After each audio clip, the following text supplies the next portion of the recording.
앞에서 우리는 바울이 고린도에 도착해서 선교하는 모습을 살펴보았습니다. 특별히 처음에 혼자 고린도에 왔을 때 약하고 두려워하며 심히 떨었다고 했는데 어떻게 그런 곳에서 1년 6개월 동안 머물면서 선교할 수 있었나에 대해서 살펴보았습니다. 그 모든 것이 하나님의 은혜였지만 구체적으로 보면은 먼저 평생의 동역자인 브리스길라 아굴라 부부를 만났습니다. 바울을 위해서 자신들의 목이라도 내어놓을 그런 충성스러운 동역자였죠.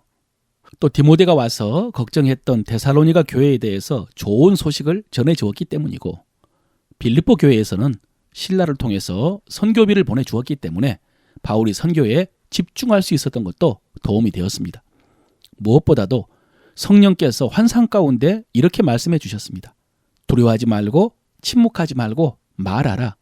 이 성에 내 백성이 많도다.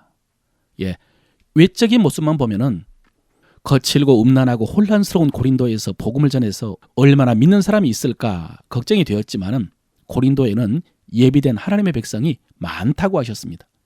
그래서 바울은 힘을 내서 고린도에서 1년 6개월을 머물면서 복음을 전했습니다.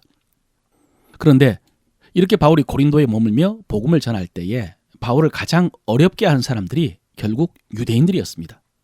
바울이 회당에서 복음을 전할 때 유대인들이 회방을 하고 비방을 하자 이렇게 했습니다. 오늘 6절이죠. 그들이 대적하여 비방하거늘 바울이 옷을 털면서 이르되 너희 피가 너희 머리로 돌아갈 것이요 나는 깨끗하니라. 이후에는 이방인에게로 가리라 하고. 여러분 이 장면 어디서 본 것 같지 않습니까? 1차 전도여행 때 바울이 비시대 안디옥 회당에서 말씀을 전했을 때에 그 다음 안식일에 그 성의 거의 모든 사람이 바울의 설교를 들으러 왔습니다. 유대인들이 이 모습을 보고 시기가 가득해서 바울을 비방하자 바울이 이렇게 말했죠. 하나님의 말씀을 마땅히 먼저 너희에게 전할 것이로되 너희가 그것을 버리고 영생 얻기에 합당하지 않는 자로 자처하기로 우리가 이방인에게로 향하노라 그랬습니다. 오늘 말씀과 비슷하죠. 그 후에 유대인들이 그 성의 유력자들을 동원해서 바울을 쫓아내자 바울이 그들을 향하여 발에 먼지를 떨어버리고 이고뇽으로 갔습니다. 그런데 이고뇽에 가서도 바울은 유대인의 회당에 들어갔습니다. 지금 고린도에서도 마찬가지입니다. 바울이 옷을 털면서 유대인들에게 너희 피가 너희에게로 돌아가리라. 나는 이후에 이방인에게로 가노라 그랬지만은 바울은 그 뒤에도 계속해서 유대인들에게 복음을 전했습니다. 이것이 바울의 관례라고 했죠. 회당에 가서 설교하면서 복음을 전하는 것. 그리고 유대인들에게 먼저 복음을 전하는 것. 그리고 유대인들이 거부하면 이방인에게로 가는 것. 이것이 바울의 관례였습니다. 고린도에서도 유대인들이 회당에서 복음을 전하지 못하게 하자 바울은 회당 옆에 있는 디도 유스도의 집에서 복음을 전했습니다. 7절 8절에 보면 거기서 옮겨 하나님을 경외하는 디도 유스도라는 사람의 집에 들어가니 그 집은 회당 옆이라. 또 회당장 그리스보가 온 집안과 더불어 주를 믿으며 수많은 고린도 사람도 듣고 믿어 세례를 받더라. 회당장 그리스보도 그 집안과 더불어서 주를 믿고 많은 고린도 사람들이 세례를 받았습니다. 그래서 디도 유스도의 집이 최초의 고린도 교회인 셈입니다. 그런데 여러분 생각해 보십시오. 회당 옆에 교회가 세워졌습니다. 그리고 처음 교회는 유대교와 마찬가지로 안식일에 모여서 예배를 드렸습니다. 그러니 유대교인 입장에서는 바울과 이 교회가 눈에 가시였겠죠. 회당 옆에 교회를 세워놓고 얼마 전까지 자기들과 함께 안식일을 지켰던 신자들을 빼앗겼으니 화가 나지 않겠습니까? 그래서 나중에 고린도에 새로운 총독이 부임했을 때 이 유대인들이 일제 일어나서 바울을 끌고 가서 고발을 했습니다. 이 사람이 율법을 어기면서 하나님을 경외하라고 사람들을 권한다. 이렇게 고발했습니다. 이 고발에 대해서 바울이 변명을 하려고 했습니다. 그런데 그 순간에 총독이 먼저 발언을 합니다. 14절 이하죠. 바울이 입을 열고자 할 때에 갈리오가 유대인들에게 이르되 너희 유대인들아 만일 이것이 무슨 부정한 일이나 불량한 행동이었으면 내가 너희의 말을 들어주는 것이 옳거니와 만일 문제가 언어와 명칭과 너희 법에 관한 것이면 너희가 스스로 처리하라. 나는 이러한 일에 재판장 되기를 원하지 아니하노라. 이랬습니다. 여러분, 이 판결이 어떤 판결인지 아시겠습니까? 바울이 무슨 범죄를 저질렀으면 재판을 해주겠는데 너희 유대인들의 율법이나 명칭에 관계된 일이라면 이것은 범법 행위가 아니니 너희들 스스로 알아서 해결하라. 그런 판결입니다. 여러분, 이 고린도 총독의 이름이 갈리오라고 했는데 이 갈리오가 누구냐면 철학자요 웅변가로 유명한 로마의 정치인 세네카의 형이었습니다. 지금도 서양에서 웅변하면 세네카를 언급합니다. 이 세네카가 자기 형 갈리오에 대해서 말하기를 나는 세상에서 내 형처럼 선량한 사람을 본 적이 없다라고 할 정도로 성품이 좋았습니다. 로마 역사에 하면은 이 갈리오는 AD 51년에서 53년 사이에 고린도의 총독으로 근무를 했답니다. 그래서 지난 부활절 때 부활을 변증하면서 고린도 선교와 고린도 전서가 이 어간에 이루어졌다고 했죠. 하여튼 이 갈리오 총독은 그 명성만큼이나 현명하게 판결을 내렸습니다. 그런데 여러분, 지금 유대인들이 제기한 이 문제에 대해서 총독 갈리오처럼 로마의 정치인이나 관리들, 법률가들이 모르는 문제가 있습니다. 지금 이 갈리오의 판결은 유대교와 기독교가 같다고 판결하는 것이나 마찬가지입니다. 아까 유대인들은 기독교는 유대교가 아니다라고 고발한 것이고요. 총독은 너희들은 같은 종교이기 때문에 종교적인 문제는 너희끼리 해결하라라고 판결한 셈입니다. 그럼 유대인들은 왜 다르다고 고발을 했느냐? 여러분, 당시 로마 시대에는 정부에서 공인을 해준 종교만 합법적으로 믿을 수가 있었습니다.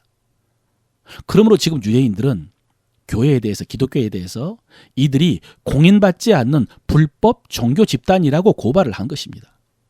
그렇다면 여러분, 지금 유대교와 기독교가 같습니까? 다릅니까? 지금까지 사도행전에서 흐름이 어떻습니까? 처음에는 예루살렘 교회 사도들조차도 같다고 생각을 했습니다. 예수를 그리스도로 믿는 것만 다르고 별다른 차이점을 몰랐습니다. 불편하지 않았습니다.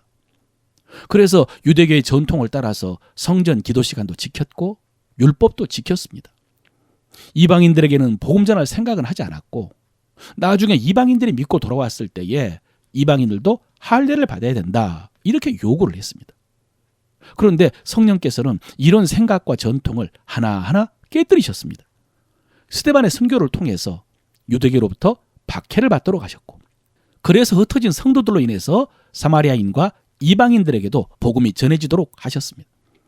할례를 받지 않은 이방인들이 복음을 듣고 믿었을 때 성령께서 그들 위에 임하셔서 그들도 구원받은 하나님의 백성임을 인쳐주셨죠. 그리고 마침내 유대교 출신, 특별히 바리새인들의 강력한 반대도 불구하고 예루살렘 총회를 통해서 이방인들이 유대인처럼 되지 않아도 구원받는다라고 하는 복음을 확정했습니다. 이런 일련의 흐름들이 유대교와 기독교가 다르다는 것을 확인하는 과정이었습니다.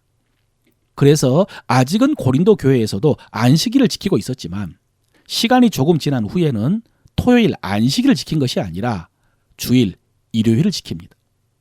물론 사도행전 시대에는 이 차별성이 분명하지 않았습니다. 그래서 오늘 갈리오의 판결이 로마 정부의 공식적인 판결이었습니다. 그러나 복음이 더 많이 전파돼서 온 로마 제국 안에 퍼지고 성도들이 많아지면서, 그리고 유대교와 갈등이 심해지면서 로마 정부는 기독교를 유대교와 다른 불법 종교단체로 규정을 합니다. 유대교는 공인을 했지만 기독교는 부정한 것입니다. 특별히 지금부터 10년 정도 지난 후에 네로 황제가 로마의 대화재를 기독교인들에게 뒤집어 씌운 후부터 교회는 로마 정부로부터 박해를 받습니다. 체포당하고 재산을 빼앗기고 쫓겨나가고 죽임을 당했습니다. 언제까지요? AD 313년 콘스탄틴 황제가 기독교를 공인해 줄 때까지 250년 동안입니다. 그래서 콘스탄틴 황제의 기독교 공인은 기독교를 합법적인 종교로 인정한다는 선언입니다. 그 다음부터는 핍박받지도 않고 자유롭게 신앙생활을 할 수 있었습니다. 그러므로 오늘 갈리오의 판결은 유대교 입장에서 보면 좀 억울한 판결입니다. 그럼 이 유대인들은 어떻게 되나? 바울이 항상 회당을 찾아가서 먼저 복음을 전했지만, 그러나 항상 복음을 거부하고 대적했던 유대인들은 어떻게 되나? 아브라함의 후손이고 율법을 지키면서 하나님을 섬기면서 그러면서도 예수 그리스도를 거부하는 이 유대인들은 어떻게 되나?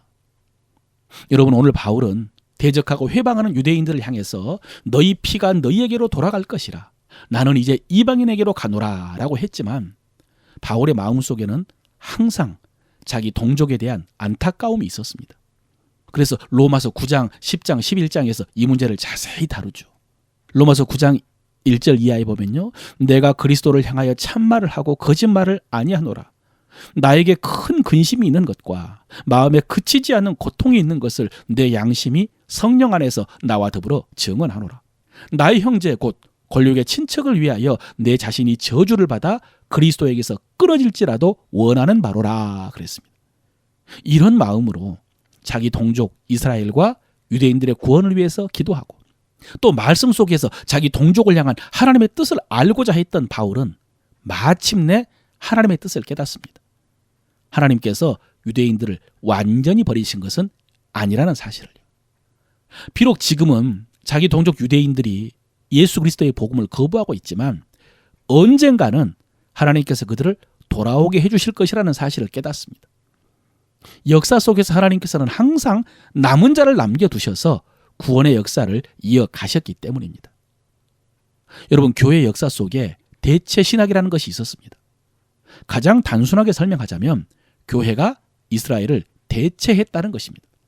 구약에서는 하나님께서는 이스라엘을 택하셨지만 그들이 주님과 복음을 거부했기 때문에 신약 시대에 이제 하나님의 모든 약속은 교회를 통해서 이루어진다는 것입니다. 결국 이스라엘은 끝났다. 이런 신학이 대체 신학입니다.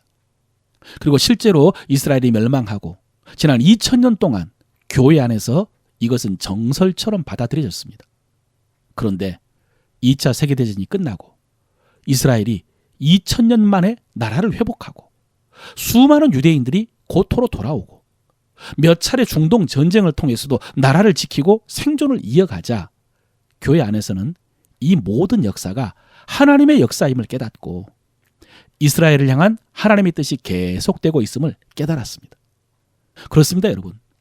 하나님께서 교회와 우리 성도들을 택하여 자기 백성과 제사장을 삼으셨지만 이스라엘은 여전히 하나님의 마음속에 있고요.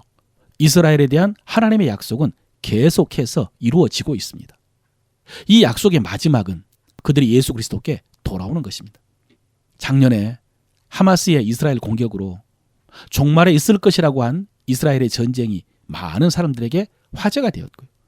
또 엊그제 이란이 처음으로 이스라엘 본토를 공격함으로 그 종말에 한 걸음 더 가까이 다가간 느낌입니다만은, 그리고 이에 대해서 사람들의 다양한 주장이 있습니다만은 가장 중요한 것은 유대인들이 회개하고 마음을 열고 예수 그리스도께 돌아오는 것이고 그 과정에서 주변의 팔레스타인과 무슬림들에게도 복음이 전해지는 것입니다. 사랑하는 성도 여러분, 이것이 하나님이 기뻐하시는 뜻입니다. 이 일을 위해 여러분 기도해 주시기를 바랍니다.